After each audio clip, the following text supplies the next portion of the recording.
রমজান মাসে ঈদের ছুটি পাওয়ার পর একদিন এক ব্যক্তি ট্রেনে করে বাড়িতে যাচ্ছিলেন। তখন সে যাওয়ার সময় দেখল ট্রেনে এত লোকজন যে দাঁড়ানো বা বসার মতো কোনো জায়গা নেই। এতটাই চাপাচাপি ছিল যে হাত পা নাড়ানোর মতন কোনো অপশন ছিল না। তখন সে আকাশের দিকে তাকিয়ে বলতে লাগল, হ্যাঁ আল্লাহ, তোমার সৃষ্টির মাঝে ভুল রয়েছে। আজকে যদি তুমি আমার হাতে পায় নাট বল্টু লাগিয়ে দিতে, তাহলে আমি নট বল্টুগুলো খুলে আমার হাত পা ব্যাগের মধ্যে রাখতাম। তাহলে আমি একটু শান্তিতে থাকতে পারতাম। এই কথা বলতে বলতে লোকটি ঘুমিয়ে যায়।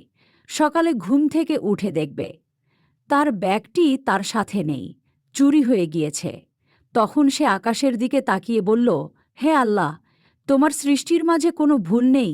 আজকে যদি আমার হাত পাগুলো ব্যাগের মধ্যে রাখতাম, তাহলে তো চোরে নিয়ে যেতাম, আর আমি হাত পা ছাড়া কিভাবে বাড়ি যেতাম সে বুঝতে পারল তার ধারণাটাই ভুল। প্রিয় ভাই ও বন্ধুরা, এই গল্প দেখে এইটাই বোঝা যায় আল্লাহর সৃষ্টির মাঝে কোনো ভুল নেই।